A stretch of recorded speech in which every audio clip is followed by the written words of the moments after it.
नमो नमः मित्राणि। जैसा कि आप देख पा रहे हो, ये है आपका वाच्य परिवर्तन जो UP TET, C TET, TGT, PGT जितनी भी संस्कृत की परीक्षाएं होती हैं उनमें आते हैं।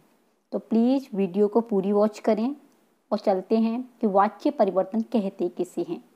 तो वाक्य के कथन प्रकार को वाच्य कहा जाता है। किसे कहा जाता है?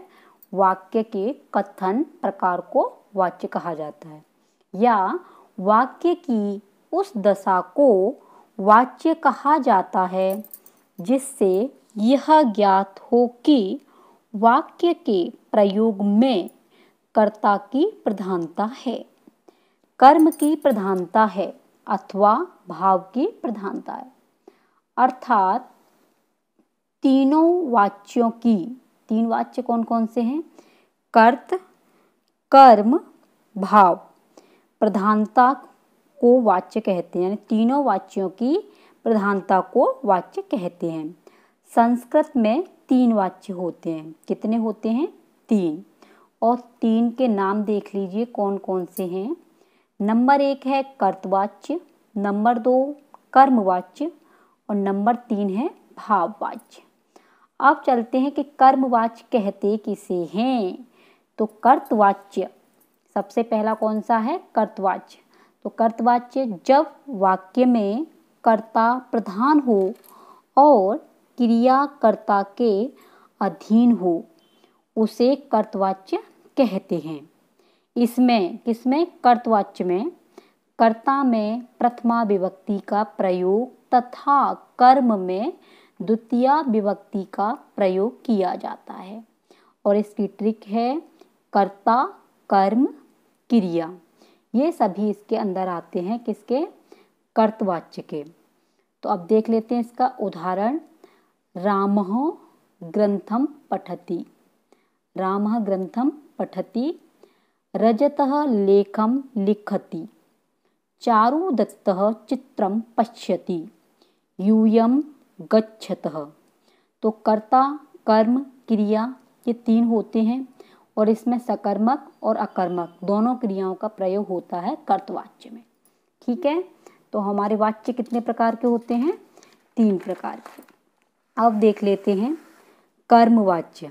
तो कर्मवाच्य कहते किसे हैं? कर्मवाच्य में कर्म प्रधान वाच्य होता है। इसमें क्या होता है? कर्म प्रधान होता है।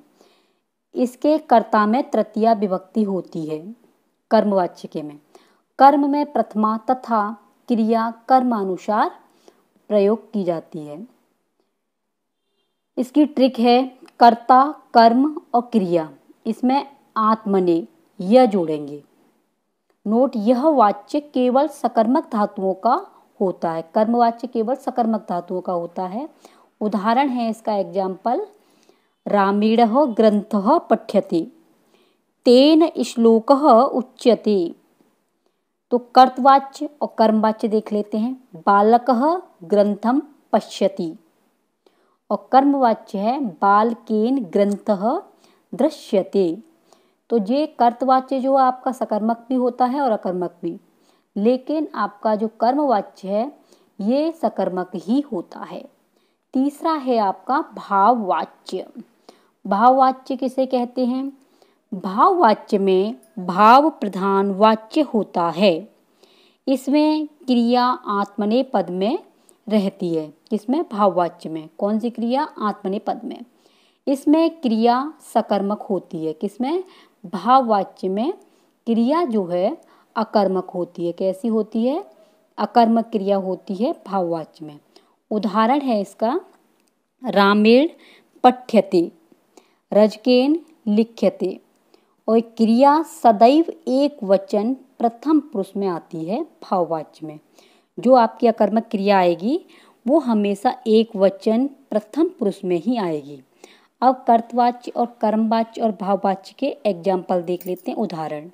कर्तवाच्य के देख लेते हैं। रामः पठति, अध्यापकः विद्यालयं गच्छति, शिशुः जलं पिबति, वयम् अजानयामः, मोहन ग्रंथम ददाति। ते लेखं लिखन्ति, छात्राः गुरुं नमन्ति, भक्तः ईश्वरं जपति। रामेण पठ्यते कर्मवाच्य में, अध्यापकेन विद्यालयः गम्यते, शिशुना जलं पीयते, अस्माभिः अजा नीयते, मोहनेन ग्रन्थः दीयते, तै लेखः लिख्यते, छात्रैः गुरुः नम्यते, भक्तेन ईश्वरः जप्यते। और भाववाच्य में है तेन हस्यते, तया नृत्यते, त्वया उच्चैः हस्यते। तो आप इसका स्क्रीनशॉट भी ले सकते हैं और अच्छी लगे तो आप इसे शेयर करना, और अगर हमारे चैनल पर नए हो तो सब्सक्राइब करना न भूलें। तो मिलते हैं आपको नई वीडियो में नए चैप्टर के साथ।